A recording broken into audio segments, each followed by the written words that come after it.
الخبيثات للخبيثين والخبيثون للخبيثات والطيبات للطيبين والطيبون للطيبات. Respected students, جو آپ کے ساتھ ریکارڈنگ شیئر کی جاتی ہے یوٹیوب چینل پر، اس کے ڈسکرپشن باکس میں اسائنمنٹ کے کوسچنز موجود ہوتے ہیں. ان کے آنسرز آپ نے اپنی نوٹ بک پر لکھ کر فیس بک گروپ جو کہ دی قرآنک ایجوکیشن کا ہے اس پہ اپلوڈ کر دینے ہوتے ہیں. اس طرح آپ کے اسائنمنٹ سبمٹ ہو جاتی ہیں. بسم اللہ الرحمن الرحیم. شروع اللہ رب العزت کے ببرکت نام سے جو بڑا مہربان نہایت رحم والا ہے. ربی اشرح لی صدری ویسر لی امری واحلل عقدۃ من لسانی یفقہوا قولی. سورۃ النحل آیت نمبر 77، لیکچر نمبر 8. وللہ، اور اللہ کے لیے ہے، غیب پوشیدہ، سماواتی غیب باتیں، پوشیدہ باتیں، سماواتی آسمان کی، والارض اور زمین کی، وما اور نہیں، امر الساعتی آنا قیامت کا، الا مگر کلمح البصر جیسے جھپکنا آنکھ کا، او یا ہوا وہ اقرب اس سے بھی زیادہ قریب ہے.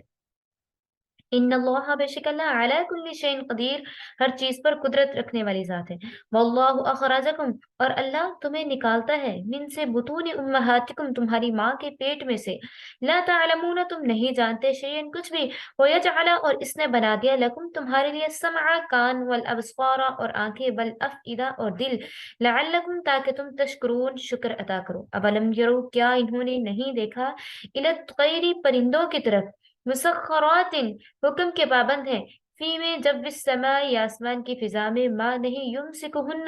تھامتا انہیں، الا اللہ سوائے اللہ کے، ان بے شک فی میں یہ، ذالکہ اس، آیات نشانیاں ہے، لقومی لوگوں کے لیے، یؤمنون جو ایمان لاتے ہیں. ان آیات میں البہیت باری تعالیٰ کی بعض خصوصیات بیان فرمائی گئی ہیں. ایک خصوصیت کمال علم کی بیان فرمائی گئی ہے کہ اللہ ہی کو ان تمام چیزوں کا علم ہے جس کی واقفیت مخلوق کو نہیں ہے. یعنی آسمان و زمین کی تمام پوشیدہ باتیں جو کسی کو معلوم نہیں، باعتبار علم کے اللہ تعالیٰ ہی کے ساتھ وہ خاص ہیں. بس صفت علم میں وہ کامل ہے، اور اللہ تعالیٰ غیبی چیزوں کے بارے میں بھی جانتا ہے. ہر طرح کا علم صرف اللہ رب العزت کے پاس ہی ہے. قیامت کب ہے، یعنی تمام انسانوں کا دوبارہ زندہ ہو کر جمع ہونا، تو قیامت کب ہوگی، کیسے قائم ہوگی، اس کا علم جسٹ اللہ رب العزت کو ہی ہے. ہاں، اتنی بات بتا دی گئی ہے کہ قیامت جلد آئے گی، تو یہاں کمال علم اور کمال قدرت کا اظہار منظور ہے. نہ صرف حق تعالیٰ کو اس کا علم ہے کہ قیامت کب آئے گی، بلکہ وہ اس کے قبضہ قدرت میں بھی ہے کہ جب قیامت کا مقررہ وقت آ جائے گا، پھر اس کے واقع ہونے میں اتنی دیر بھی نہیں لگے گی جتنی پلک جھپکنے میں لگتی ہے. تو کیا فرمایا جاتا ہے یہاں پہ کہ اتنا کلمح البصر، جیسے کہ پلک کو جھپکنا، جیسے ہم پلک کو جھپکتے ہیں، اتنا ٹائم بھی نہیں لگے گا جب قیامت آپ پہنچے گی اور ہمیں پتہ ہی نہیں ہوگا. اور پھر اللہ تعالیٰ کا ارادہ ہوتے ہی فوراً سے ساری دنیا دوبارہ قائم ہو جائے گی. تو گویا علم الغیب اور قدرت کا کمال دونوں اللہ تعالیٰ کی خصوصیات ہیں. مشرکین کے باطل معبود نہ تو علم رکھتے ہیں نہ قدرت، اس لیے ان کو استحقاق الوہیت بھی نہیں ہے. پھر آگے اور کچھ دلائل دیے جا رہے ہیں اور بتایا جاتا ہے کہ اے انسانوں، اس وقت پیدائش، جب تم پیدا ہوئے، جب تمہاری پیدائش ہوئی، تم بالکل بھی کچھ نہیں جانتے تھے، کچھ نہیں کر سکتے تھے، نہ کچھ جانتے تھے نہ کچھ سمجھتے تھے. اللہ تعالیٰ نے آپ کو علم کے ذرائع عطا کیے، کان سننے کے لیے، آنکھیں دیکھنے کے لیے، دل سمجھنے کے لیے دیے، تاکہ آپ اس کی نعمتوں کو دیکھو اور اس کا شکر ادا کرو. اگر انسان کے آنکھ، کان اور عقل نہ ہو تو ساری ترقیات کا دروازہ ہی بند ہو جائے گا، کوئی ترقی نہیں ہوگی. جو بچہ بڑا ہوتا جاتا ہے، اس کی علمی اور عملی قوتیں بڑھتی جاتی ہیں. اس کی شکر گزاری تو یہ تھی کہ ان قوتوں کو جیسے جیسے خرچ کرتا، ساتھ ساتھ اللہ رب العزت کا شکر ادا کرتا. لیکن اس نے احسان ماننے کی بجائے الٹے بغاوت کرنا شروع کر دی، اور منعم حقیقی کو چھوڑ کر اینٹ اور پتھر کے بتوں کو بنایا اور اس کی پرستش کرنی سٹارٹ کر دی. پھر دیکھنے سمجھنے کی بات یہ ہے کہ پرندے ایسے ہی گوشت پوش اور ہڈیوں سے بنے ہوئے ہیں جیسے انسان، اور دوسرے درندے جیسے بنے ہوئے ہیں، ایسے ہی اللہ نے انسانوں کو بنایا. ہونا تو یہ چاہیے تھا کہ دیگر حیوانات کی طرح یہ بھی زمین سے اوپر نہ اٹھ سکتے اور نیچے گر جاتے، مگر اللہ کی قدرت یہ ہے کہ پرندے ہوا میں معلق اڑتے پھرتے ہیں، قدرت نے ان کے پر، بازو، دم وغیرہ ہر ایک کی ایسی ساخت بنا دی ہے کہ نہایت آسانی سے آسمانی فضا میں اڑتے رہتے ہیں۔ یہ نہیں ہوتا کہ ان کا جسم نیچے آ گرے، یہ زمین کی عظیم الشان کشش جو ہے، کشش سلک، وہ اس کو اپنی طرف کھینچ لے اور اڑان سے ان کو روک دے۔ کیا اللہ کے سوا کسی اور کے ہاتھ میں اس طرح کی کریشن ہو سکتی ہے جس نے ان کو بے تکلف فضاؤں میں روک رکھا ہے؟ اور اہل بصیرت کے لیے اس میں اللہ تعالیٰ کی قدرت کاملہ کی نشانیاں موجود ہیں۔ یہ تو ہر شخص پرندوں کو اڑتا دیکھتا ہے، مگر جن لوگوں کو اللہ تعالیٰ نے نور فطرت عطا کیا ہے، جن کو یتفکرون، غور و فکر عطا کی ہے، صرف وہی ان چیزوں کو غور سے دیکھ سکتے ہیں، وہی اللہ تعالیٰ کی قدرت کو سمجھ سکتے ہیں۔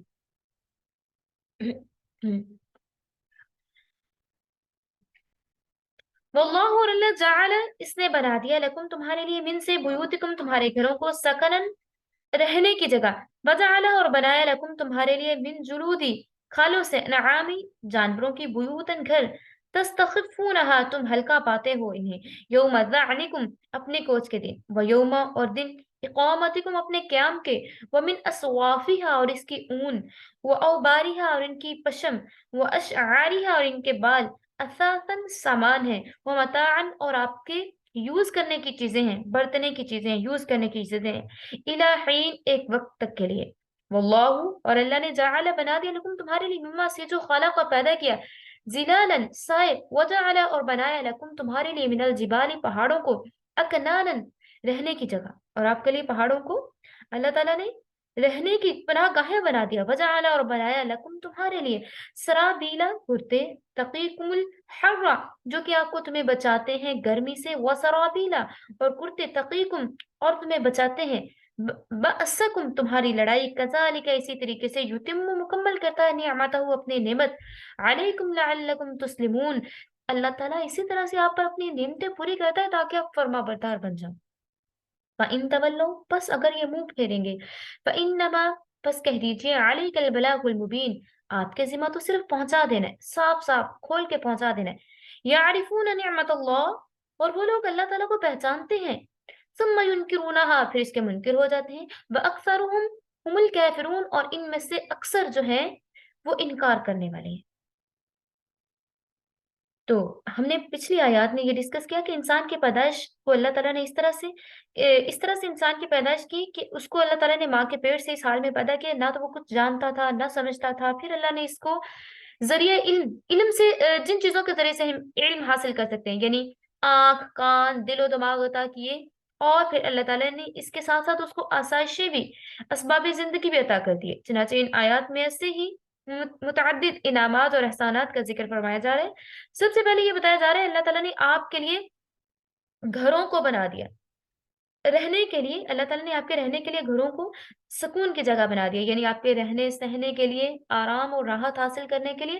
آپ کو مکانات دے دیے، گھر دے دیے۔ اس میں اینٹ، پتھر، مٹی، چونے، لکڑی کے جو بھی گھر بنے ہوئے ہیں وہ انسانی آبادی کے مسکن ہیں، سب آگے تو انسان کے لیے راحت، قلب اور سکون کا اللہ تعالیٰ نے بہت بڑا ذریعہ بنا دیا۔ اور اس کے لیے دیکھیں، گھر جیسا بھی ہو، اللہ تعالیٰ نے ایک سکون کا رہنے کا ذریعہ بنا دیا، وہ بڑا ہو، چھوٹا ہو، ایک اس میں روم ہو، 2 روم ہو، جتنے بھی روم ہیں، لیکن گھر جو بڑا چھوٹا وہ اس چیز کی حیثیت نہیں رکھتا۔ حیثیت یہ ہوتی ہے کہ گھر میں سکون، اللہ تعالیٰ نے بتایا کہ یہ گھر آپ کے رہنے کے لیے، سکونت کے لیے بنا دیے ہیں، اور آپ اس میں سکون اختیار کرتے ہیں۔ گھر سے باہر کام کاج کر کے جیسے ہی بندہ گھر آتا ہے تو اس کو ایک طرح سے راحت اور سکون محسوس ہوتا ہے، اور وہ اس کو چاہیے جب وہ ان چیزوں کو دیکھتا ہے، اپنے گھر میں لوٹتا ہے، تو اللہ رب العزت کا شکر ادا کرے کہ اس نے مجھے رہنے کے لیے یہ گھر، یہ مکان عطا کیا۔ تو پھر فرمایا جا رہا ہے کہ آپ نے یہ تمام چیزیں آپ کو عطا کر دی اللہ تعالیٰ نے، پھر لیکن اس کے باوجود آپ کیا کرتے ہیں کہ اللہ کا شکر ادا نہیں کرتے۔ اللہ تعالیٰ نے آپ سے کہا ہے کہ آپ اس میں جانوروں کو بھی استعمال کرتے ہیں، جانوروں کے کھالیں استعمال کرتے ہیں، ومن اسوافہا و اوبارہا، اور ان کی اون اور روئی کو استعمال کرتے ہو، اس کے بالوں کو بھی گھروں میں استعمال کرتے ہو، اور اس کے بھیڑ بکریوں کے بال، اون، اونٹوں کے روؤں سے بہت سارے گھر کے سامان تیار کیے جاتے ہیں، جو کہ جیسے کہ کمبل، شالیں، تکیے، ٹھیک ہے، یہ بہت ساری چیزیں جو ہیں وہ انہیں سے تیار کی جاتی ہیں۔ اگر اللہ تعالیٰ آنکھ کان ترقی کرنے والا دل و دماغ نہ دیتا تو کیا یہ ساری آسائشیں ہمیں میسر ہو سکتی تھی؟ پھر اللہ تعالیٰ نے ٹھنڈے سائے اور پانی عطا کیے، اور جیسا کہ عرب ایک گرم ملک ہے، اس کے لیے خاص نعمت ہے، یعنی بہت ساری چیزوں کے گہرے سائے بنائے ہیں، مثلا درخت ہیں، مکانات ہیں، پہاڑ ہیں، بادل ہیں، اللہ نے اس کا سایہ بنا دیا ہے، اور جس سے مخلوق آرام پاتی ہے، ٹھنڈ میں بیٹھنے کا ذریعہ ہوتا ہے۔ پھر پہاڑوں میں پناہ لیتے ہیں، چھپنے کی جگہ بناتے ہیں۔ غار، مثلا غار ہے، سردی گرمی سے، بارش سے، دشمن سے، جنگلی جانوروں سے سب سے بچنے کے لیے وہ اس سے کام لیتے ہیں۔ پھر گرمی سے بچاؤ کے لیے اللہ تعالیٰ نے آپ کو کرتے بنانے سکھائے ہیں، جن کو پہن کر دھوپ کی تپش سے اپنے بدن کو محفوظ رکھتے ہیں۔ اور اسی طرح سے پھر ٹھنڈ میں سردی سے بچاؤ کے لیے بھی آپ اپنا لباس پہنتے ہیں، اور اس سے لباس سے پھر آپ سردی سے بچ سکتے ہیں۔ لَكُمْ سَرَابِيلَ تَقِيكُمُ الْحَرَّ، گرمی اور سردی سے بچنے کے لیے اللہ تعالیٰ نے آپ کو لباس عطا کر دیے، پھر آپ اس لباس سے اپنے بدن کو ڈھانپتے ہیں، اور آپ کے بدن جو ہے دھوپ کی تپش سے اور سردی کی ٹھنڈک سے محفوظ رہتے ہیں۔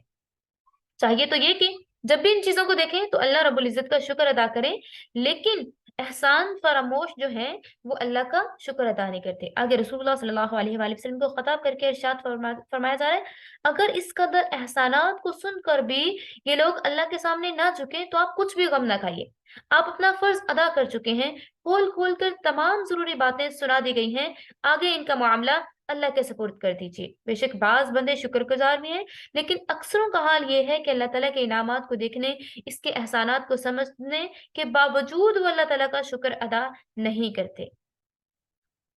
وَيَوْمَ نَبْعَثُ مِنْ كُلِّ أُمَّةٍ شَهِيدًا ثُمَّ لَا يُؤْذَنُ لِلَّذِينَ كَفَرُوا وَلَا هُمْ يُسْتَعْتَبُونَ، اور جس دن ہم ہر امت میں سے ایک ایک گواہ قائم کریں گے، پھر ان کافروں کو اجازت نہ دی جائے گی، نہ ان کو حق تعالیٰ کے راضی کرنے کی فرمائش کی جائے گی۔ وَإِذَا رَأَى الَّذِينَ ظَلَمُوا الْعَذَابَ فَلَا يُخَفَّفُ عَنْهُمْ وَلَا هُمْ يُنظَرُونَ، جب ظالم لوگ عذاب کو دیکھیں گے تو عذاب نہ ان سے ہلکا کیا جائے گا، نہ ہی انہیں کسی قسم کی کوئی مہلت دی جائے گی۔ وَإِذَا رَأَى الَّذِينَ أَشْرَكُوا شُرَكَاءَهُمْ قَالُوا رَبَّنَا هَؤُلَاءِ شُرَكَاؤُنَا الَّذِينَ كُنَّا نَدْعُو مِن دُونِكَ، اور جب مشرک لوگ اپنے شریکوں کو دیکھیں گے تو کہیں گے، اے ہمارے پروردگار، وہ ہمارے شریک یہی ہیں، آپ کو چھوڑ کر ہم ان کی پوجا کیا کرتے تھے۔ فَأَلْقَوْا إِلَيْهِمُ الْقَوْلَ إِنَّهُمْ لَكَاذِبُونَ، تو وہ ان کی طرف کلام کو متوجہ کریں گے کہ آپ جھوٹے ہیں۔ وَأَلْقَوْا إِلَى اللَّهِ يَوْمَئِذٍ السَّلَمَ وَضَلَّ عَنْهُمْ مَا كَانُوا يَفْتَرُونَ، اور یہ لوگ اس روز اللہ کے سامنے اطاعت کی باتیں کرنے لگیں گے، اور جو کچھ وہ جھوٹ بولا کرتے تھے وہ سب کے سب گم ہو جائیں گے۔ الذین کفروا وصدوا عن سبیل اللہ، اور جن لوگوں نے کفر کیا اور اللہ کے رستے سے روکے گے، زدناہم عذابا، انہیں عذاب دیا جائے گا، فوق العذاب بما كانوا یفسدون، ان کے لیے ہمیں ایک سزا پر دوسری سزا، ایک عذاب پر دوسرا عذاب، اور ان کے اوپر ڈال دیں گے، بما كانوا یفسدون، اور ان کے فساد کو بڑھا دیں گے۔ ان آیات میں اللہ تبارک و تعالیٰ کی طرف سے فرمایا جا رہا ہے کہ جو دلائل، قدرت یا انعامات، احسانات سننے کے بعد بھی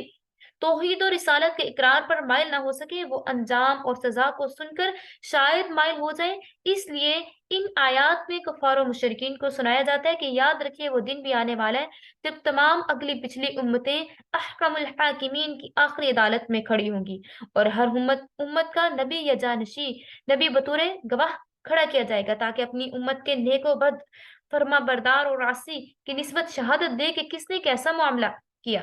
حق کے پیغام اور پیغمبر کے ساتھ کیا انہوں نے سلوک کیا۔ اگرچہ اللہ تعالیٰ کو ضرورت نہیں کہ کوئی شہادت پیش کرے، مگر چونکہ یہ مقصود ہوگا، اس لیے انبیاء اور ان کے خلفاء کی شہادت پیش کی جائے گی۔ انبیاء کہیں گے کہ اے رب العالمین، ہم نے تیرا حکم پہنچا دیا مگر انہوں نے نہ مانا،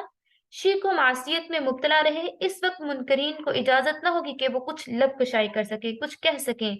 تو اب پھر ان کے پاس توبہ کا وقت بھی نہیں ہوگا، لیکن پھر بھی وہ کیا کہیں گے، وہ اپنی طرف سے لیم ایکسکیوزز دینا سٹارٹ کر دیں گے کہ اے اللہ، اس نے مجھے گمراہ کیا تھا، اس نے مجھے گمراہ کیا تھا، میرا فلاں دوست تھا جو مجھے گانوں کی طرف متوجہ کرتا تھا، میرا فلاں دوست تھا جو مجھے ان چیزوں کی طرف متوجہ کرتا تھا، اس لیے میں یہ کام نہیں کر پایا، اس لیے میں ان اپنی ایکٹیویٹیز میں گم رہا، اور میں نے اس لیے آپ کی اطاعت نہ کی، اس لیے میرے سے یہ جو احکامات تھے وہ اسکپ ہوتے رہے، تو اللہ تعالیٰ تب ان کی کوئی بات نہیں سنی جائے گی، اور وہ اس طرح سے ہوگا، اتنے خوف زدہ ہوں گے کہ تمام اہل محشر خوف زدہ ہو کر گھٹنوں کے بل گر پڑیں گے، اور اس وقت جہنم اپنی زبان سے باواضح بلند اعلان کرے گی کہ میں نے ہر ایک سرکش ضدی کے لیے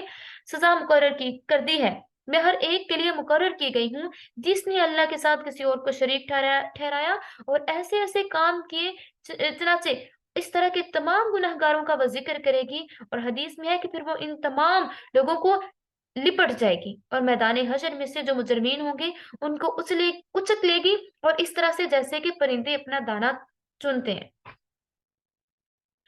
پھر آگے بتایا جاتا ہے کہ آپ کے جھوٹے معبود آپ کے کسی کام نہیں آئیں گے، جھوٹے آپ نے جو معبود بنا رکھے تھے وہ نہ تو قیامت میں کام آئیں گے نہ وہ آخرت میں کام آئیں گے، بلکہ مجرمین جو ہیں وہ ان کو دیکھیں گے اور رب العالمین سے کہیں گے انہوں نے ہمیں بھٹکا دیا، تو رب العالمین ان سے کہیں گے کیا آپ کے پاس انبیاء علیہ الصلوۃ والسلام نہیں آئے تھے؟ کیا آپ کے پاس کتابیں نہیں آئی تھی؟ کیا آپ کے پاس انبیاء علیہ السلام کے بعد آنے والے ہمارے متقین اور پرہیزگار لوگوں نے آپ تک دین کی باتیں نہیں پہنچائی تھی؟ اس کے باوجود اگر آپ نے علم نہیں کیا، اس پہ عمل، علم ہونے کے باوجود اگر آپ نے اس پہ عمل نہیں کیا، تو اب آپ کو اس کی سزا ضرور بضرور دی جائے گی، اور ایک عذاب کے اوپر دوسرے عذاب کو چڑھا دیا جائے گا۔ وَيَوْمَ نَبْعَثُ فِي كُلِّ أُمَّةٍ شَهِيدًا عَلَيْهِمْ مِنْ أَنفُسِهِمْ وَجِئْنَا بِكَ شَهِيدًا عَلَى هَؤُلَاءِ، اور جس دن ہم ہر امت میں سے ایک ایک گواہ جو انہی کا ہوگا ان کے مقابلہ میں قائم کریں گے، تو ان لوگوں کے مقابلے میں آپ کو گواہ بنا کر لائیں گے۔ وَنَزَّلْنَا عَلَيْكَ الْكِتَابَ تِبْيَانًا لِكُلِّ شَيْءٍ وَهُدًى وَرَحْمَةً وَبُشْرَى لِلْمُسْلِمِينَ، اور ہم نے آپ پر قرآن اتارا تمام باتوں کا بیان کرنے والا، اور مسلمانوں کے واسطے بڑی ہدایت اور بڑی رحمت اور خوشخبری ہے سنانے والوں کے لیے۔ ان آیات میں اللہ تبارک و تعالیٰ کی طرف سے فرمایا جا رہا ہے کہ جناب رسول اللہ صلی اللہ علیہ وآلہ وسلم کی شہادت کا ذکر فرمایا جاتا ہے، جب ہر امت کا نبی گواہی، شہادت مین گواہی ہوتے ہیں، نبی کریم صلی اللہ علیہ وآلہ وسلم کی گواہی کا ذکر فرمایا جاتا ہے جب ہر امت کا نبی جانشین اپنی امت کے کافروں کے کفر پہ گواہی دے گا اور اپنے فریضہ تبلیغ کو ادا کرنے کا اظہار کرے گا، تو کافر منکر ہو جائیں گے، کہیں گے یہ تو غلط کہہ رہے ہیں، معاذ اللہ، ہمیں تو انہوں نے اللہ کا حکم ہی نہیں پہنچایا۔ اس وقت رسول مقبول اشرف الانبیاء رسول اللہ صلی اللہ علیہ وآلہ وسلم انبیاء کی تصدیق اور کافروں کی تکذیب فرمائیں گے۔ دوسری آیت میں اس طرح سے آیا ہے کہ انبیاء کی تصدیق امت محمدیہ کے نیک آدمی بھی کریں گے، کیونکہ قرآن پاک کی صراحت سے ان کو معلوم ہو چکا ہوگا کہ مختلف انبیاء نے اپنی اپنی امتوں کو دعوت توحید دی تھی اور تبلیغ دین کی تھی، پھر امت محمدیہ کی تصدیق خود نبی کریم صلی اللہ علیہ وآلہ وسلم فرمائیں گے۔ بعض مفسرین نے وَجِئْنَا بِكَ شَهِيدًا عَلَى هَؤُلَاءِ، ان لوگوں کے مقابلے میں آپ کو گواہ بنا کر لائیں گے، یہ اس کی تفسیر کی ہے۔ اس کی تفسیر میں لکھا ہے جیسے ہر ایک پیغمبر اپنی امت کے معاملات کے متعلق بارگاہ رسالت میں کچھ بیان کرے گا، حدیث بیان کرے گا، اسی طرح نبی کریم صلی اللہ علیہ وآلہ وسلم اس امت کی حالت بیان کریں گے۔ حدیث کا مطلب کیا ہوتا ہے؟ بات ہوتا ہے، صاف بات۔ چنانچہ حدیث میں آیا کہ امت کے اعمال حضور صلی اللہ علیہ وآلہ وسلم کے سامنے پیش کیے جاتے ہیں، آپ اعمال خیر دیکھ کر اللہ کا شکر ادا کرتے ہیں، بد اعمالیوں پر نالائکوں کے لیے استغفار فرماتے ہیں۔ واللہ اعلم۔ ان اللہ یأمر بالعدل والإحسان وإیتاء ذی القربى وینہی عن الفحشاء والمنکر والبغی یعظکم لعلکم تذکرون، بے شک اللہ تعالیٰ عدل و احسان اور اہل قرابت داروں یعنی رشتہ داروں کو دینے کا حکم فرماتے ہیں، کھلی برائی اور وینہی عن الفحشاء اور بے حیائی کے کاموں سے منع فرماتے ہیں۔ اللہ تعالیٰ آپ کو اس کی نصیحت فرماتے ہیں کہ آپ نصیحت کو قبول کرو۔ یہ آیت مبارکہ جہاں تک تعلیمات اسلام کا تعلق ہے اس کے متعلق بیان کی گئی ہے، قرآن کریم کی اہم ترین اور جامع ترین آیات میں سے ایک آیت ہے جو کہ ان آیات کا مجموعہ ہے۔ قرآن کریم کی اہم ترین اور جامع ترین آیت ہے، ایک معجزانہ جامعیت کے ساتھ اس کے اندر دین و شریعت کے اہم ترین امور آ گئے ہیں۔ امر بالمعروف و نہی عن المنکر دونوں ہی آگے ہیں۔ حضرت عبداللہ بن مسعود رضی اللہ تعالیٰ نے فرما دیا کہ حق تعالیٰ نے ہر خیر و شر کے بیان کو اس کی آیت کے اندر اکٹھا کر دیا، اس ایک آیت کے اندر اس طرح سے اکٹھا کر دیا کہ کوئی عقیدہ خلق، نیک عمل، معاملہ اچھا یا برا ایسا نہیں جو اس میں داخل نہ کیا گیا ہو۔ حضرات تابعین کے بھی خیال میں یہ دستور حیات کا ایک جامع اور مکمل خاکہ اس آیت کے اندر بیان کر دیا گیا ہے۔ شاید یہی وجہ ہے کہ خلیفہ حضرت عمر بن عبد العزیز رحمہ اللہ تعالیٰ کے وقت یہ آیت اہل سنت کے خطبات میں بھی داخل کر دی گئی تھی، تاکہ ہر ہفتہ اس آیت کو پڑھتے رہا کریں اور پتہ چلتا رہے کہ اس کے اندر یہ اتنی بہترین اور اتنی جامع ترین آیت ہے۔ اس آیت کی جامعیت سمجھانے کے لیے ایک مستقل تصنیف کی ضرورت ہے تاکہ اس کو تھوڑا سے سمجھ لیا جائے۔ آیت میں تین چیزوں کے بارے میں ڈسکس کیا گیا ہے، ایک عدل کے بارے میں، احسان کے بارے میں، ایتاء ذی القربیٰ کے بارے میں، جس پر پورے انسانی معاشرے کی درستگی کا انحصار ہے۔ پہلی چیز عدل ہے۔ عدل کا مطلب یہ ہے کہ آدمی کے تمام عقائد، اعمال، اخلاق، معاملات، جذبات، اعتدال اور انصاف کے ترازو میں یہ تمام چیزیں پڑی ہوئی ہوں، اور کوئی بھی اس سے نہ تو کم تولے نہ زیادہ، نہ کم کرے نہ زیادہ، سخت سخت دشمن کے ساتھ بھی معاملہ کرے تو انصاف کا دامن ہاتھ سے نہ چھوٹے، اس کا ظاہر و باطن یکساں ہو، جو بات اپنے لیے پسند نہ کرتا ہو اپنے بھائی کے لیے بھی وہ نہ پسند کرے۔ دوسری چیز احسان فرمائے۔ احسان کے معنی یہ ہے کہ انسان بذات خود نیکی اور بھلائی کا پیکر بن کر دوسروں کا بھلا چاہے۔ اس لفظ احسان میں نیک برتاؤ اور اچھا معاملہ، ہمدردی، رواداری، خوش اخلاقی، درگزر کرنا، ایک دوسرے کا لحاظ رکھنا، ایک دوسرے کا پاس رکھنا، دوسروں کو اس کے حق سے کچھ زیادہ دے دینا اور خود اپنے حق پہ کچھ کم پہ بھی راضی ہو جانا، یہ سب احسانات میں آتے ہیں۔ گویا عدل و انصاف سے یہ ایک زائد چیز ہے، اور مقام عدل و انصاف سے ذرا اور بلند مقام تیسری بات بیان کی گئی ہے، وَإِيتَاءِ ذِي الْقُرْبَىٰ، یعنی اہل قرابت دار، رشتہ داروں کو دینے کا حکم ہے، رشتہ داروں کو دیجیے۔ عدل و احسان اپنے نفس اور ہر ایک کے بارے میں بیان کیا گیا ہے، لیکن رشتہ داروں کا زیادہ حق ہے۔ اجنبیوں کو دینے سے پہلے رشتہ داروں پر خرچ کرنے کا زیادہ، یہاں پہ اس کی زیادہ فضیلت بیان کی گئی ہے۔ غارب کی ہمدردی، ان کے ساتھ حسن سلوک کرنا اجنبیوں سے کچھ زائد بڑھ کر ہونا چاہیے۔ صلح رحمی ایک مستقل نیکی ہے اور اپنے رشتہ داروں کے لیے یہ نیکی بہت زیادہ استعمال ہونی چاہیے۔ چنانچہ متعدد احادیث میں اس کے لیے بار بار کہا گیا ہے کہ آدمی کا پہلا حق اس کے والدین، اس کے بیوی بچے، اس کے بہن بھائی ہیں، پھر جو ان کے قریب تر ہوں، یعنی پڑوسی ہیں جو ان کے قریب تر ہیں، پڑوسیوں میں وہ بھی آ جاتے ہیں جو کہ آپ کے گھر کے آس پاس ہوں، پڑوسیوں میں وہ بھی آ جاتے ہیں، ہمسائے میں وہ بھی آ جاتے ہیں، جہاں پہ آپ جاب کر رہے ہوں وہ بھی آ جاتے ہیں، جہاں پہ آپ اسکولنگ کر رہے ہوں وہ بھی آ جاتے ہیں، جہاں پہ آپ یونیورسٹی یا کالج میں پڑھ رہے ہوں، ارد گرد کے جو لوگ جن سے آپ کا ملنا جلنا بہت زیادہ ہے، اس میں تمام ہمسائے آ جاتے ہیں، ان کے بھی ٹائپس ہیں۔ لیکن سب سے پہلی بات کی جا رہی ہے وہ ذی القربیٰ، یعنی وآت ذی القربیٰ، سب سے زیادہ پہلے کس کو دیا جائے؟ اپنے رشتہ داروں کو، جس میں آپ کے سب سے قریبی رشتہ دار، پھر دور کے رشتہ دار، پھر اس سے دور کے رشتہ دار آ جاتے ہیں۔ تو برائیوں کی جڑ فحشاء منکر ہے۔ اس کے بعد تیسری چیز سے یہ منع کیا گیا ہے کہ وہ تین چیزیں یہ ہیں جو پورے معاشرے کو خراب کرنے والی ہیں، فحشاء، منکر اور بغی۔ پہلی چیز فحشاء، جس کا اطلاق نہایت بےہودگی، شرمناک افعال پہ ہوتا ہے، ہر وہ برائی جو اپنی ذات میں نہایت کبیح اور فحش ہو۔ سب سے پہلے اس میں زنا آ جاتا ہے، زنا ہے، چوری ہے، شراب نوشی ہے، اور اریانی ہے، اریان لباس پہننا ہے جس میں بدن جو ہے وہ صحیح طریقے سے ڈھانپا نہ جائے، بدن آپ کا ننگا ہو رہا ہو، گانا بجانا ہے، گالیاں بکنا ہے، بد کلامی کرنا ہے۔ اسی طرح علل اعلان برے کام کرنا ہے، سب کے سامنے برے کام کرنا ہے کہ میں کون سے کسی سے ڈرتا ہوں، اس طرح کے برے کام کرنا، برائیوں کو پھیلانا، یہ بھی فحش ہے، جس میں جھوٹ، تہمت تراشی، بدکاری، فلمیں، ڈرامے، افسانے، ناول، عورتوں کا ناچ گانا وغیرہ، یہ سب کچھ اسی میں آ جاتا ہے۔ یہ ساری باتیں فحش میں داخل ہے۔ دوسری چیز منکر فرمائی گئی، جس سے مراد ہر وہ برائی جسے انسان برا جانے، ہمیشہ سے برا کہتے رہے اور خود اس چیز کو برا بھی سمجھے۔ تیسری چیز بغی ہے، یعنی اپنی حدود سے تجاوز کرنا اور سرکشی کر کے حد سے نکل جانا، دوسروں کے حقوق پر قبضہ جما لینا اور حقوق کے خالق یا مخلوق کے جس کے بھی حقوق ہیں ان کو دبا لینا۔ اس طرح ہر طرح کا ظلم اور دوسروں کے جان مال عزت آبرو وغیرہ لینے کے واسطے ناحق سب چیزوں میں انٹرفیئر کرنا، اور یہ سب بخش میں داخل ہے۔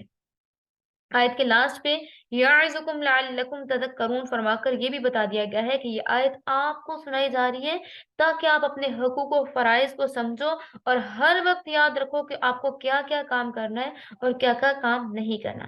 اس آیت کے تحت علامہ ابن کثیر رحمہ اللہ تعالیٰ نے حضرت اقسم بن سیفی کا واقعہ نقل کیا ہے کہ وہ تو اسی آیت کی بنا پر اسلام میں داخل ہوئے تھے۔ واقعہ اس طرح سے لکھا جاتا ہے کہ اقسم بن سیفی اپنی قوم کے سردار تھے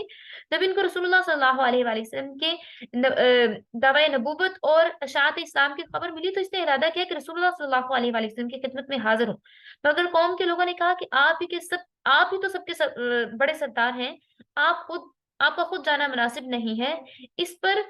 اقسم نے کہا کہ اچھا تو قبیلے کے 2 آدمی منتخب کر کے جو بھی وہاں جانا چاہیں جائیں اور حالات کا جائزہ لے کر مجھے بتائیں۔ چنانچہ یہ دونوں قاصد رسول اللہ صلی اللہ علیہ وآلہ وسلم کی خدمت میں حاضر ہوئے اور عرض کیا کہ ہم اقسم بن سیفی کی طرف سے 2 باتیں دریافت کرنے کے لیے آئے۔ اقسم کے یہ 2 سوالات ہیں، من انت وما انت، من انت آپ کون ہیں، من کون، انت آپ، وما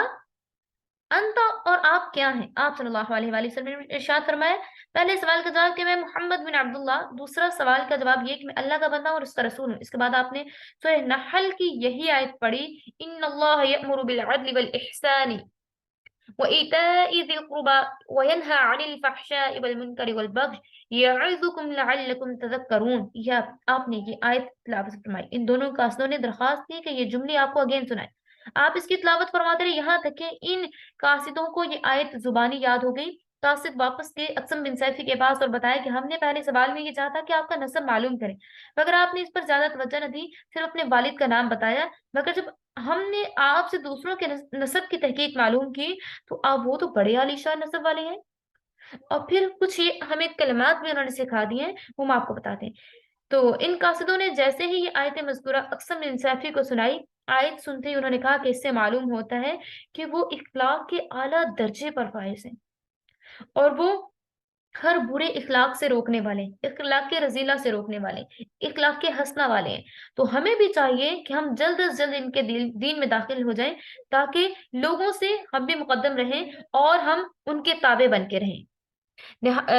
قرآن کریم کی ایک نہایت جامع ترین آیت ہے جس میں پوری اسلامی تعلیمات کو معجزانہ طریقے پر چند الفاظ میں سمو دیا گیا ہے، اور غور کیا جائے تو اس آیت میں جو 6 احکامات بتائے گئے ہیں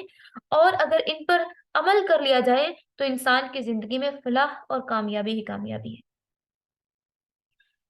وَأَوْفُوا بِعَهْدِ اللَّهِ إِذَا عَاهَدتُّمْ وَلَا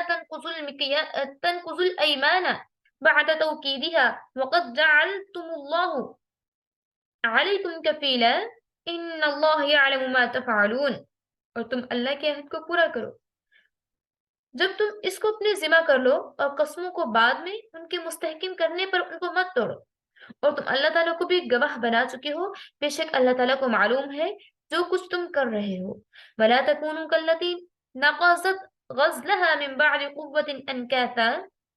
اور تم اس عورت کے مشابہ مت بنو جس نے اپنی سوت کو کاٹا اور پیچھے پیچھے بوٹی بوٹی کر کے اس کو نوچ ڈالا۔ تَتَّخِذُونَ أَيْمَانَكُمْ دَخَلًا بَيْنَكُمْ أَن تَكُونَ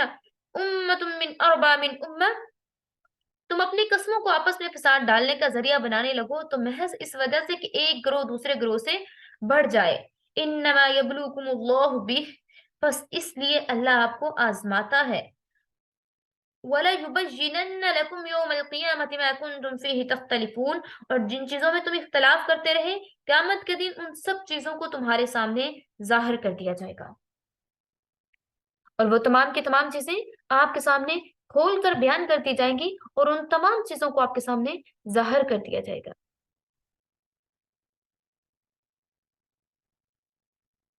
ان آیات کے متعلق مفسرین نے اس کا شان نزول اس طرح سے لکھا ہے کہ ان آیات کے متعلق نقل کیا ہے کہ ایک جماعت نے مکہ میں حضور اکرم صلی اللہ علیہ وآلہ وسلم سے ایمان پر قائم رہنے کا قول و قرار کیا اور قسمیں کھائی تھیں، لیکن جب ظاہری طور پر قریش کا غلبہ اور مسلمانوں کو کمزور دیکھا تو جو لوگ کمزور ایمان والے تھے ان کے دلوں میں شیطان نے وسوسہ ڈالا اور انہوں نے اپنا عہد توڑ کر خود کو گمراہ کر لیا۔ یہ اس طرح سے بھی کہہ سکتے ہیں کہ شیطان نے ان کے دل میں وسوسے ڈالے اور شیطان نے ان سے عہد توڑوا کے ان کو گمراہ کرنا چاہا۔ ان کو پائے عہد پر ثابت قدم رکھنے کے لیے یہ ہدایت آمیز حکم نازل ہوا۔ اس سے عمومی طور پر معاہدہ اور قسم کے پورا کرنے کی تعلیم ثابت ہوئی، اور نزول اگرچہ مخصوص ہے لیکن حکم میں ہر معاہدہ کو پورا رکھنے کی بات کی جا رہی ہے، اور ہر معاہدہ پر اچھے طریقے سے عمل کرنے کے بارے میں کہا جا رہا ہے کہ ہر معاہدہ اس پہ آپ نے عمل کرنا ہے، کسی معاہدہ کو کسی عہد کو آپ نے توڑنا نہیں ہے۔ یہاں پر 3 قسم کے معاہدے اور ان کی پابندی کی اہمیت کو بیان کیا گیا ہے۔ یہاں ترتیب کے ساتھ 3 قسم کے معاہدے اور ان کی اہمیت کے لحاظ سے الگ الگ بیان کر کے ان کی پابندی کا حکم دیا گیا۔ ایک وہ عہد جو انسان نے اللہ کے ساتھ باندھا ہوا ہے اور یہ اپنی اہمیت میں سب سے بڑھ کر ہے۔ دوسرا وہ عہد جو انسان ایک یا دوسری جماعت سے کرتا ہے، ایک انسان سے یا دوسرے انسان سے کرتا ہے، اور اس پر اس نے اللہ کی قسم کھائی ہوئی ہو، یا کسی نہ کسی طور پر اللہ کا نام لے کر اپنی بات کی پختگی کا یقین دلایا ہو، یہ دوسرے درجے کی اہمیت رکھتا ہے۔ تیسرا وہ عہد و پیمان جو اللہ کا نام لیے بغیر کیا گیا، اس کی اہمیت اوپر دونوں قسموں کے بعد بیان کی گئی ہے، لیکن پابندی ان سب کی ضروری ہے، اور خلاف ورزی ان میں سے کسی اور کی۔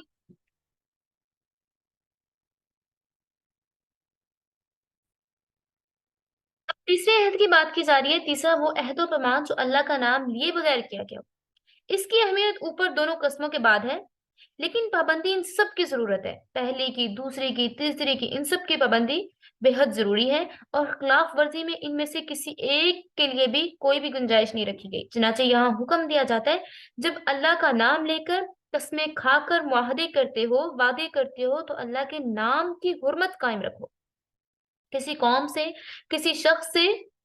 وعدے کی خلاف ورزی نہ کرو۔ مسلمان کا فرض ہے کہ اسے پورا کرے، خواہ کتنی ہی مشکلات کا اس کو سامنا کرنا پڑے، خصوصاً جب اللہ کا نام لے کر حلف ادا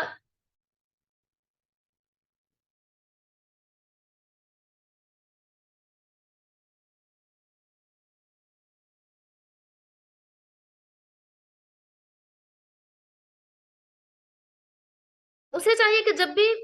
خصوصاً جب اللہ کا نام لے کر اور حلف اٹھا کر معاہدہ کرے تو اس کو چاہیے کہ کبھی بھی اس کو نہ توڑے۔ پھر بد عہدی کی مثال یہاں پر یہ دی گئی ہے کہ بد عہدی کی برائی ایک مثال کے ذریعے سے سمجھائی جاتی ہے کہ عہد باندھ کر توڑ ڈالنا ایسی حماقت اور دیوان کی ہے جیسے کوئی عورت دن بھر محنت کر کے سود کو کاٹ لے، پھر اس کو بنانے کے بعد کوئی سویٹر یا کوئی چیز پہ جس کو وہ بن رہی ہے، بننے کے بعد شام کو سارا دن محنت کر کے اس کو بنائے، شام کے وقت اس کو ادھیڑنا شروع کر دے، اس کو اکھاڑنا شروع کر دے، توڑ پھوڑ کر دے، اس کو پارا پارا کر دے۔ چنانچہ مکہ میں ایک دیوانی عورت مشہور تھی جو ایسا ہی کیا کرتی تھی، مطلب یہ کہ وہ سارا دن دھاگے سے کوئی سویٹر وغیرہ بنا کرتی، سوت کو کاتا کرتی، لیکن جیسے ہی شام ہوتی اس کو سارے کو کھول دیا کرتی تھی۔ تو اس لیے یہاں پہ یہ اگزامپل دی گئی ہے کہ ان کی مثال اس طرح سے ہے۔ خصوصیت کے ساتھ عہد شکنی کی ایک بدترین قسم پر ملامت کی گئی ہے، اور باہمی اصلاح کی بجائے کہا گیا ہے کہ باہمی اصلاح کے بجائے تم معاہدوں اور قسموں کو فریب، دغا بازی، مکاری اور ہیلا سازی کا آلہ مت بناؤ، جو آپس میں فساد پھیلنے یعنی قسمیں کھانے کے بعد، توڑنے کے بعد اس سے فساد برپا ہوگا۔ اس سے بچنے کے لیے کہا جا رہا ہے کہ تمہاری عہد شکنی کا اصل منبع یہ ہے کہ آپ کو کفار بڑے چڑھے نظر آتے ہیں، آپ کو لگتا ہے کہ یہ جھوٹی قسمیں کھاتے ہیں، یہ اپنی طرف سے ایسی باتیں بناتے ہیں، شاید یہ اس لیے کامیاب ہیں کہ یہ جھوٹی قسمیں کھاتے ہیں۔ اس سے آپ کو بچنا چاہیے۔ یاد رکھیے کہ اللہ نے آپ کو آزمائش میں ڈالا ہے، اگر آپ اپنا ایمان مضبوط رکھیں گے، اللہ آپ کو آزماتا ہے، آپ کے ایمان کو آزماتا ہے، آپ کا امتحان لیتا ہے۔ اگر آپ امتحان میں کامیاب ہو جاؤ گے تو آپ کامیاب ہو، اگر آپ امتحان میں کامیاب نہیں ہوئے تو پھر آپ اس میں ناکام ہو گئے، اور جو اللہ کی قسم اٹھانے کے بعد اس کو پورا نہیں کرتا تو اللہ تعالیٰ کی طرف سے اس کو سخت سزا دی جائے گی۔ وَلَوْ شَاءَ اللَّهُ، اور اگر اللہ چاہتا یا اللہ کو منظور ہوتا، لَجَعَلَكُمْ، تو البتہ بنا دیتا تمہیں أُمَّةً وَاحِدَةً، ایک یکتا امت، وَلَكِنْ، اور لیکن یُضِلُّ، گمراہ کرتا ہے، مَن یشاء، جسے چاہتا ہے، وَيَهْدِي، اور ہدایت دیتا ہے، مَن یشاء، جس کو چاہتا ہے۔ اگر اللہ چاہتا ہم سب کو ایک ہی رستہ پہ رکھ دیتا، ہم سب کو ایک ہی امت بنا دیتا، لیکن اللہ جس کو چاہے اس کو راہ ہدایت عطا فرما دے، جسے چاہے اسے گمراہ کر دے. اللہ جس کو چاہے بے راہ کر دے, جس کو چاہے راہ ہدایت پہ ڈال دے. وَلَتُسْأَلُنَّ عَمَّا كُنتُمْ تَعْمَلُونَ, اور تم سے تمہارے اعمال کی ضرور باز پرس ہوگی. اعمال کے بارے میں ضرور پوچھا جائے گا کہ آپ نے کیا کیا, کیسے کیا, کیوں کیا. وَلَا تَتَّخِذُوا أَيْمَانَكُمْ دَخَلًا بَيْنَكُمْ فَتَزِلَّ قَدَمٌ بَعْدَ ثُبُوتِهَا, اور تم اپنی قسموں کو آپس میں فساد ڈالنے کا ذریعہ مت بناؤ, کبھی کسی اور کا قدم جمنے کے بعد پھسل نہ جائے. بعد ثبوتها وتذوقوا السوء بما صددتم عن سبيل الله, پھر اس لیے کہ تم راہ خدا سے مانا ہوئے تکلیف بھگتنا پڑی. وَلَكُمْ عَذَابٌ عَظِيمٌ, اور آپ کے لیے بہت دردناک عذاب ہوگا.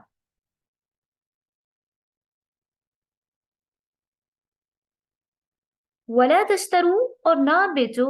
بِعَهْدِ اللَّهِ ثَمَنًا قَلِيلًا, اور تم اللہ تعالیٰ کے عہد کو تھوڑی سی قیمت یا تھوڑے سے فائدے کے لیے نہ اس کو بیچو. انما بشک عند اللہ, اللہ کے نزدیک ہوا وہ خیر, بہتر ہے, لکم تمہارے لیے, ان کنتم تعلمون, جو تم سمجھنا چاہتے ہو, وہ اللہ کے لیے تمہارے لیے بہتر ہے. ما عندکم, ما جو کہ عندکم تمہارے پاس ہے, ینفدو وہ ختم ہو جاتا ہے, وما اور جو عند اللہ اللہ کے پاس ہے, باق وہ باقی رہنے والا. ایک وہ چیز ہے جو تم استعمال کر لیتے ہو, یوز کر لیتے ہو, وہ ختم ہو جانے والی ہے. لیکن جو آپ نے اللہ کے پاس رکھوا دیا ہے, وہ مال ہے, دولت ہے, وہ جو اللہ کے راستے میں خرچ کر دیا, وہ آپ کے اعمال ہیں, وہ باقٍ یعنی باقی رہنے والا ہے. وَلَنَجْزِيَنَّ الَّذِينَ, اور ہم ضرور دیں گے ان لوگوں کو, صبروا جنہوں نے صبر کیا, اجرہم اس کا پورا پورا اجر, بِأَحْسَنِ اس سے بہتر, مَا كَانُوا يَعْمَلُونَ جو وہ اعمال کیا کرتے تھے اس سے بھی بہتر ان کو اجر عطا کیا جائے گا. پہلے جو ہم نے آیات پڑھی تھی ان میں یہ بیان ہوا تھا کہ یہ دنیا ایک امتحان ہے, یہ ایک ایگزامینیشن ہال ہے, اور اس کا رزلٹ قیامت کے دن آئے گا جس وقت حق و باطل سب جھگڑ چکے ہوں گے.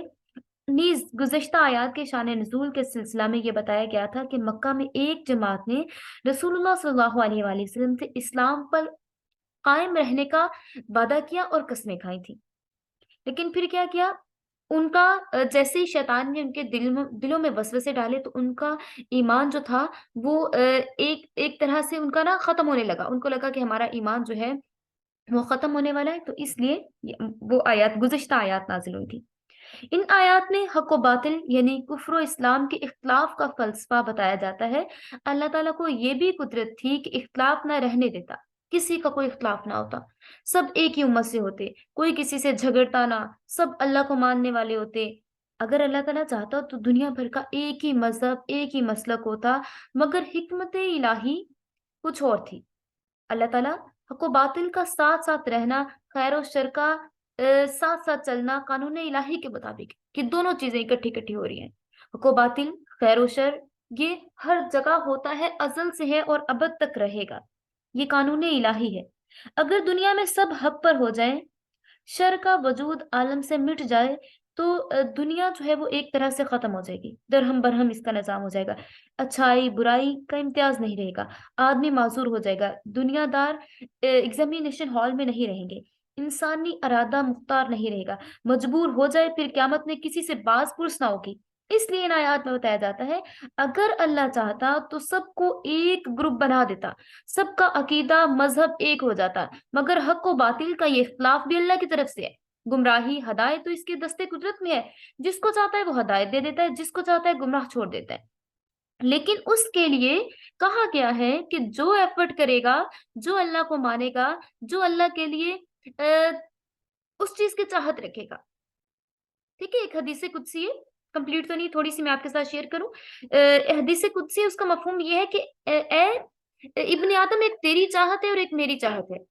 اگر تو اس کے اکارڈنگ چلے گا, جو میری چاہت ہے یعنی اللہ رب العزت کی چاہت ہے, تو تجھے وہ ملے گا جو تیری چاہت ہے. دنیا بھی اس کو مل جائے گی, آخرت بھی اس کو مل جائے گی. تو کیا اس کے لیے ہوگا؟ اللہ کی چاہت کیا ہے؟ اللہ کی چاہت یہ ہے کہ ہم اس کے بتائے ہوئے طریقے پر چلیں. اس نے جو ہم تک احکامات پہنچا دی ہے, کتاب پہنچا دی ہے, سنت پہنچا دی ہے, احادیث پہنچا دی ہیں, ان کے اکارڈنگ چلیں گے تو راہ ہدایت پہ ہوں گے. اگر ان سے ہم منہ پھیر لیں گے, ہمارا عقیدہ آخرت اسٹرانگ نہیں ہوگا, ہمارا جن کا عقیدہ آخرت اسٹرانگ ہوتا ہے. جو اللہ کو مضبوطی سے مانتے ہیں، جن کو آخرت سے ڈر لگتا ہے، جو اللہ سے محبت کرتے ہیں، ان کا عقیدہ آخرت اسٹرانگ ہوتا ہے، وہ ہدایت کے رستے پہ ہوتے ہیں. جن کا عقیدہ آخرت کمزور ہو گیا، جن کو لگا کہ نہیں، یہ 4 دن کی زندگی ہے، اس کو عیش و عشرت میں گزار لیں، اس کو انجوائمنٹ میں گزار لیں، یہاں سے انجوائے کر لیں، وہاں سے انجوائے کر لیں. 4 دن کے بعد ہماری زندگی کتنی ہے؟ ہماری زندگیاں بہت پہلے ہی کم ہیں. امت محمدیہ کی زندگیاں آلریڈی بہت کم ہیں. جیسے کہ حضرت نوح علیہ السلام کے پاس ایک عورت آئی آ کے، اس نے کہا کہ میرے بچے جو ہیں وہ جلدی ان کی ڈیتھ ہو جاتی ہے. فرمایا کتنے؟ مفہوم بتا رہی ہوں، ایگزیکٹ ورڈز نہیں. تو بتایا، فرمایا کہ کیا ٹائم لمٹ ہے ان کی ڈیتھ کی؟ تو اس نے کہا کہ وہ 200-300 سال کی عمر میں ان کی ڈیتھ ہو رہی ہے. تو فرمایا کیا کہ ایک امت ایسی بھی آئے گی جن کی عمر کیا ہوگی؟ 60 سال، 70 سال. تو آگے سے انہوں نے پوچھا کیا وہ رہنے کے لیے مکان بھی بنائیں گے؟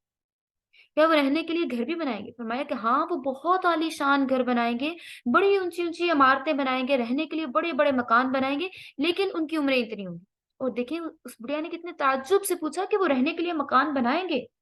یا وہ ایسے ہی ٹینٹ وغیرہ لگائیں گے، اس کے اندر رہنے کی کوشش کیا کریں گے؟ تو فرمایا نہیں، وہ عالی شان گھر بنائیں گے. ان کی اپنی عمریں کم ہوں گی، لیکن جو انہوں نے مکانات بنا لیے ہوں گے وہ چلتے رہیں گے. اور ایسا ہی ہے، عمریں تو ہماری کم کر دی گئی. ہماری ایج کتنی ہے؟ ہماری جو جنریشن چل رہی ہے اس کی ایج بعض کے مطابق ہے 60 50، اتنی ایج ہے. آدھی سے آدھی عمر گزار چکے. ٹھیک ہے، 25 کے ہو گئے ہیں، 26 کے ہو گئے، آدھی عمر تو گزار چکے. لیکن آدھی عمر گزارنے کے باوجود ابھی ہمیں یہ لگ رہا ہوتا ہے کہ ابھی تو بہت زندگی پڑی ہے، ابھی تو جب ٹائم آئے گا تو کیا ہوگا کہ ہم اللہ اللہ کر لیں گے. کیا پتہ ہے کہ جب آپ کا اینڈنگ یا ٹرننگ پوائنٹ آ رہا ہے، جب آپ کا اینڈ ہو رہا ہے، اس ٹائم پہ آپ کس حالت میں ہو. اب جو یہ کہتے ہیں نا کہ مرتے ہوئے کلمہ نصیب ہو، ان کے لیے بھی یہ ضروری ہوتا ہے کہ اگر ان کے منہ سے ذکر اللہ یا کلمہ طیبہ کا ورد جاری رہتا ہے، ڈیلی روٹین میں وہ کلمہ طیبہ پڑھتے رہتے ہیں، تو مرتے ہوئے بھی ان کی زبان سے کلمہ طیبہ نکلے گا. لیکن اگر سنگنگ کرتے رہتے ہیں، سنگنگ سنتے رہتے ہیں، جیسی باتیں کرتے ہیں، مرتے ہوئے بھی ان کی زبان سے وہی چیزیں نکل رہی ہوتی ہیں جن سے بہت زیادہ محبت ہوتی ہے. فلاں بیٹے کو بلا دیں، فلاں بیٹی کو بلا دیں، اس کو بلا دیں، اس کو بلا دیں، پھر ان کو اللہ نہیں یاد آ رہا ہوتا. تو یہ کتنی بڑی کہہ لیں کہ بدقسمتی ہے کہ اس ٹائم پہ بھی ہمارے منہ سے اگر اللہ کا کلام نہ نکلے. تو اس کے لیے اللہ کہتا ہے، اللہ فرماتا ہے کہ اگر تم چاہتے ہو کہ تمہیں ہدایت ملے، اس کے لیے تمہیں ایفرٹ کرنا ہوگی، اس کے لیے تمہیں مجھے اگنور نہیں کرنا ہوگا. اگر ہم اللہ کو اگنور نہیں کریں گے تو کیا ہوگا؟ اللہ انہیں کو ہدایت دیتا ہے جو ہدایت لینا چاہتے ہیں، جو ہدایت کے خواہش مند ہوتے ہیں، جو گمراہ نہیں ہونا چاہتے. جب وہ ہدایت کے خواہش مند ہوتے ہیں، اللہ تعالیٰ کے احکامات کے اکارڈنگ چلتے ہیں، اللہ سے اللہ کی محبت کی دعا کرتے ہیں، اللہ سے ہدایت کی دعا کرتے ہیں، تو اللہ ایسے لوگوں کو راہ ہدایت دیتا ہے. پھر اللہ جس کو چاہتا ہے اس کو گمراہ بھی کر دیتا ہے. بعض لوگ کہتے ہیں کہ یہ جو گمراہ ہو گئے ہیں نا، تو ہو سکتا ہے یہ اس وجہ سے ان کی قسمت میں ایسا لکھا گیا ہوگا. یہ جتنے لوگ گمراہ ہو چکے ہیں، ان کی قسمت ہی ایسی تھی جس میں یہ گمراہی لکھی جا چکی تھی. قسمت ایسی نہیں تھی کہ اس میں گمراہی لکھی جا چکی تھی. خیر اور شر کے بارے میں اللہ تبارک و تعالیٰ نے بتا دیا تھا کہ یہ خیر والا رستہ ہے اور یہ شر والا رستہ ہے، اور اس میں آپ لوگوں نے اپنی زندگی کو گزارنا ہے کس طرح سے. ہدایت پر اگر ہدایت کی بات کی جائے نا، ہدایت پر تو ابلیس بھی تھا، پھر وہ سرکش ہو گیا. یعنی یوں ہی لکھا گیا تھا، اسے یوں ہی ہونا تھا. اللہ کی رضا اس کے سوا کچھ اور تھی ہی نہیں. یوں کسی کے لیے بھی ایسے نہیں کہہ سکتے کہ ہاں اس کے اب جو لکھا گیا تھا وہی ہونا تھا. لیکن اللہ نے کہا ہے نا کہ آپ ہدایت کی طلب کریں، ہدایت مانگیں. اللہ کی رضا کے سوا کچھ اور نہیں ہو سکتا. کسی کی زندگی میں اللہ کی رضا کے سوا کچھ کوئی اس کے علاوہ کچھ ہو ہی نہیں سکتا. تو اب اللہ کی رضا کیا ہوتی ہے؟ اس کی رضا کیا ہے؟ وہ توفیق جو وہ اپنی مخلوق کو دیتا ہے. اللہ نے اگر آپ کو قرآن پڑھنے کی توفیق دے دی، اللہ نے اگر آپ کو نماز پڑھنے کی توفیق دے دی، اللہ نے اگر آپ کو ذکر کی توفیق دے دی، تو وہ اس کی رضا ہے. وہ توفیق جو اپنی مخلوق کو دیتا ہے. توفیق چھن جانا ہی سرکشی ہے. اگر آپ کے پاس موقع ہے، آپ کا دل قرآن کی جانب لپکتا ہے، چاہے وہ عمل وقفے سے ہی کیوں نہ ہو، تو سمجھ جائیے کہ اندھیرا مکمل نہیں پھیلا. چراغ جلانے کے لیے تیل موجود ہے. اللہ کی رضا آپ کو قریب کرنے میں ہے، اللہ کی رضا آپ کو اپنے قریب کرنے میں ہے. اللہ کی رضا اس میں ہے کہ اللہ آپ سے محبت کرتا ہے اور اللہ چاہتا ہے کہ آپ بھی اس سے محبت کریں. اس لیے اس کو سننا شروع کریں، مجبور ہو کر، تکلیف میں آ کر، زبردستی کر کے، خود پہ کوئی پہرا بٹھا کر، لیکن اس کو سننا شروع کریں، قرآن کو سننا شروع کریں، سانگس کو اگنور کریں، پھر اس میں تسلسل پیدا کرتے جائیں۔ آپ کی کوشش ہی آپ کو دی گئی توفیق ہے، اللہ کی طرف سے یہ توفیق ہے، اور یہی راہ ہدایت ہے۔ کوشش کو اگنور کر دینا ابلیس کا وصف تھا۔ ابلیس نے کیا کیا تھا؟ اس نے کہا ٹھیک ہے، میں اس کو اگنور کر رہا ہوں، میں سجدہ نہیں کروں گا، میں اکڑ رہا ہوں، تو کیا ہوا؟ پھر اس نے وہ سرکشی میں آ گیا، اس لیے وہ اپنی جگہ سے ہی اکھڑ گیا، تکبر سے بھر گیا۔ اور جو کوشش کرتے ہیں، جو عاجز رہتے ہیں، جو کوشش کو ختم نہیں کرتے، اس کو ترک نہیں کرتے، جو مایوس نہیں ہوتے، اور وہ اللہ تعالیٰ کے راستے میں بڑھنے کی کوشش کرتے ہیں، تھوڑی ہو زیادہ ہو جتنا بھی ہو ایفرٹ کرتے ہیں، اللہ ایسے لوگوں کو راہ ہدایت پہ رکھتا ہے اور ایسے لوگوں کو ہدایت عطا فرماتا ہے۔ چونکہ رسول اللہ صلی اللہ علیہ وآلہ وسلم سے بعض قبائل نے بیعت کر کے زبان سے تو اسلام کا اقرار کر لیا تھا، مگر ایمان ان کے دلوں میں مضبوطی سے جمع نہیں تھا۔ پھر ان کی تحدید کے لیے مقرر تحدید آمیز حکم دیا گیا کہ دیکھو، اگر قدم جمانے کے بعد بھی آپ لڑکھڑاؤ گے، عہد و پیمان کو توڑ دو گے، اسلام سے انحراف کرو گے، تو تم پر آخرت میں جو سخت عذاب ہوگا وہ تو ہوگا ہی، لیکن دنیا میں بھی اپنے کیے کا مزہ چکھو گے۔ تمہارے دیکھا دیکھی دوسرے بھی بیعت شکست کر دیں گے، اس کو توڑ دیں گے، تم سے بدعہدی سیکھ کر اوروں کو بھی عہد شکنی کی ضرورت ہوگی، اس لیے گمراہ ہونے اور گمراہ کرنے کا وبال تم پہ ہوگا۔ پھر قریش مکہ کمزور ایمان رکھنے والے مسلمانوں کو لالچ دیتے اور کہتے کہ اگر پھر ہمارا دین قبول کر لو گے تو ہم آپ کو امیر بنا دیں گے۔ ان کے پاس یہ تھا کہ اب ظاہری بات ہے، یہاں پہ تو آپ کو اگر ہم دولت دیں گے، اور جو ابھی نئے نئے مسلم ہوئے تھے اور ان کے لیے یہ چیز تھوڑی سی اٹریکٹیو تھی کہ وہ لوگ جب ان کو لالچ دے رہے تھے کہ ہم آپ کو عورتیں بھی دیں گے، خوبصورت عورتوں سے شادیاں کر دیں گے، اور ہم آپ کو امیر بنا دیں گے، جتنی دولت آپ چاہیں گے ہم آپ کو دیں گے۔ ایک تو مسلمانوں کی کمزوری، دوسرا کفار مکہ کی اعزا رسانی، پھر اس پر لالچ دنیاوی مال و دولت کا، اس لیے کمزور ایمان والوں کو صبر سے کام لے کر ایمان پر پختہ اور ثابت قدم رہنے کی تاکید فرمائی، اور عہد الہی کو دنیاوی مال و دولت کے عوض فروخت کرنے اور معاہدہ بیعت کی خلاف ورزی کرنے کی ممانعت فرما دی گئی۔ اور پھر اس پہ یہ فرمایا گیا کہ دنیاوی عیش اگرچہ ختم ہونے والا ہے، فنا ہونے والا ہے، ایک دن ختم ہو جائے گا، اس لیے آپ کو چاہیے کہ دنیا پر نظر رکھنے کی بجائے آخرت پر نظر رکھیں۔ انسان دنیا سے خالی ہاتھ جاتا ہے، دنیا بے ثبات ہے، البتہ آخرت کا ثواب دائمی ہے، اس کو فنا نہیں ہونا، اور یہ کبھی بھی فنا ہونے والا نہیں ہے۔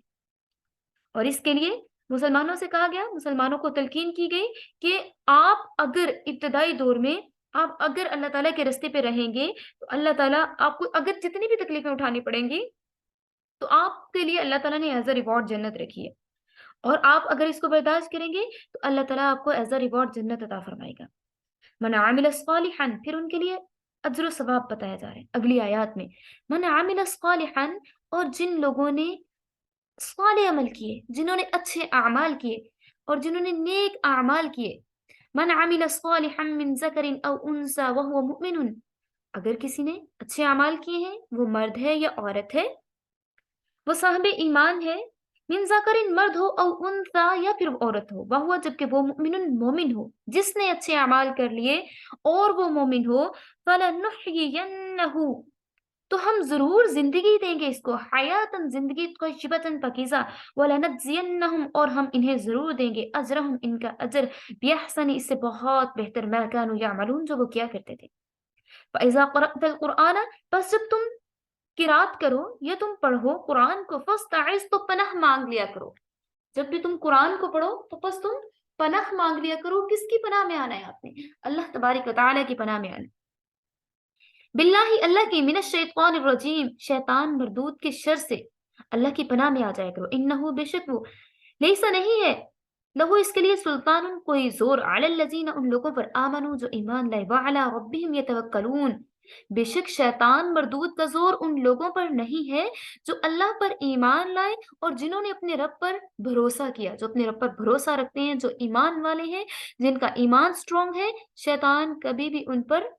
حاوی نہیں ہو سکتا، شیطان کا کبھی بھی ان لوگوں پہ زور نہیں چل سکتا۔ انما سوائے سلطانہ اس کا زور علی الذین ان لوگوں پر چلتا ہے یتولونہ جو اس کو دوست بناتے ہیں والذین اور وہ لوگ جو ہم بھی مشرکون جو اس کے ساتھ مل کے شریک ٹھہراتے ہیں اللہ رب العزت کے ساتھ، تو اس کا زور انہی لوگوں پر چلتا ہے۔ اور اس کے بارے میں کہا جاتا ہے کہ جو حصار کر لیتا ہے یا پھر جو اذکار پڑھتا ہے صبح و شام کے، شیطان اس کے پاس نہیں آتا۔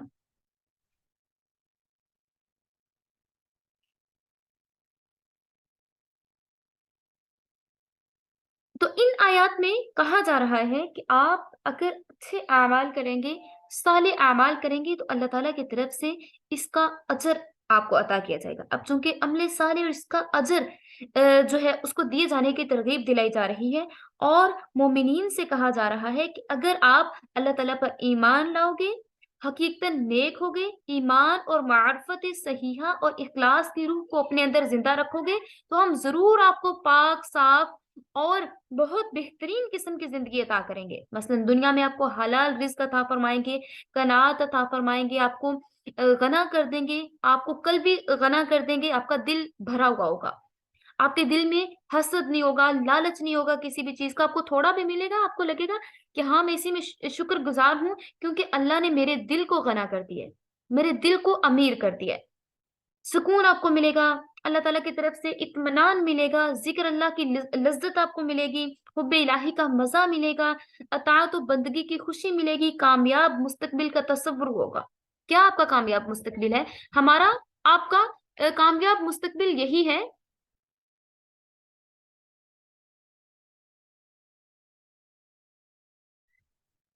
میرا اور آپ کا کامیاب مستقبل کیا ہے؟ ہمارا فیوچر کیا ہے؟ ہم اس فیوچر کو سوچتے ہیں جب ہم قرآن پڑھتے ہیں، اس کی تفسیر پڑھتے ہیں، ہم یہ فیوچر سوچتے ہیں کہ ہمیں ایز اے ریوارڈ جنت ملے گی، اور ہمارا سب کا ہم سب جنت میں ایک دوسرے کے پڑوسی ہوں گے۔ تو جو اعمال صالحہ کرتے ہیں، جو اللہ تعالیٰ کے لیے چھوٹی چھوٹی نیکیاں کرتے ہیں، بڑی بڑی نیکیاں کرتے ہیں، چھوٹی چھوٹی ایفرٹس کرتے ہیں، تو ان کا یہ ایک ذہن بنا ہوا ہوتا ہے کہ اللہ تعالیٰ ان کو اس کا ریوارڈ دیں گے، اور اللہ تعالیٰ پھر ان کے لیے دنیا کو بھی اچھا کر دیتے ہیں، اور اللہ تعالیٰ ان کے لیے آخرت کو بھی بہترین بنا دیتے ہیں۔ اور اسی طرح سے ایک بزرگ کا قول میرے ذہن میں آ گیا کہ اگر سلاطین کو خبر ہو جائے کہ شب بیداروں کو رات کے اٹھنے میں کیا دولت اور لذت حاصل ہوتی ہے، تو اس کے چھیننے کے لیے اسی طرح لشکر کشی کریں گے جیسے کہ کسی بھی ملک پہ فتح حاصل کرنے کے لیے کرتے ہیں۔ اگر کسی کو یہ خبر ہو جائے کہ جو تہجد میں اٹھ کے جو دولت حاصل کرتے ہیں، جو لذت حاصل کرتے ہیں، وہ اس کو بھی چھیننے کی کوشش کیا کریں گے۔ بہرحال مومنین اور متقین کی پاکیزہ زندگی اسی دنیا سے سٹارٹ ہو جاتی ہے، قبر میں پہنچ کر اس کا رنگ اور زیادہ نکھر جاتا ہے، اور آخر انتہا اس حیات طیبہ پر ہوتی ہے جس کے متعلق بتایا گیا ہے کہ زندگی بلا موت کے، غنا بالفکر کے، صحت بلا بیماری کے ہے۔ تو حدیث شریف میں ہے خیرکم من تعلم القرآن وعلمہ، تم میں سے بہترین وہ ہے جو قرآن سیکھے اور سکھائے، کیونکہ اب یہاں پہ کیا ہم پڑھ رہے ہیں فَإِذَا قَرَأْتَ الْقُرْآنَ، جب آپ قرآن پڑھنا چاہیں تو شیطان مردود سے اس کی پناہ مانگ لیا کریں جب آپ قرآن کی تلاوت کرنے لگیں۔ اور قرآن کی تلاوت کون کرتے ہیں؟ قرآن کو کون پڑھتے ہیں؟ جو کہ بہترین لوگ ہوتے ہیں، جو کہ سلیکٹڈ لوگ ہوتے ہیں، جن کے لیے اللہ تبارک و تعالیٰ نے رسول اللہ صلی اللہ علیہ وآلہ وسلم کی زبان سے کہلوا دیا کہ تم میں سے بہتر وہ ہے جو قرآن کو سیکھے اور سکھائے۔ تو معلوم ہوا ہے کہ مومن کے لیے قرات قرآن بہترین نیکی ہے، اس لیے یہاں قرات قرآن کے بعض آداب کی بھی تعلیم فرمائی جا رہی ہے تاکہ مومن بے احتیاطی سے اس بہترین کام کا اجر ضائع نہ کر بیٹھے۔ شیطان کی ہمہ وقت یہی کوشش رہتی ہے کہ لوگوں کو نیک کاموں سے روکے، خصوصاً قرات قرآن جیسے نیک کام کو جو تمام نیکیوں کا سرچشمہ ہے۔ کب ٹھنڈے دل سے اس کو یہ گوارا کر سکتا ہے، کب اس کا دل اس چیز پہ مطمئن ہو سکتا ہے کہ مومنین جو ہیں وہ تلاوت کرتے رہیں، وہ قرآن پڑھتے رہیں، تو ضرور اس کی یہ کوشش ہوتی ہے کہ مومن اس سے باز رہے اور اس میں کامیاب نہ ہو، اور ایسی آفات میں مبتلا کر دے جو قرات قرآن کا حقیقی فائدہ حاصل ہونے سے اس کو دور کر دے۔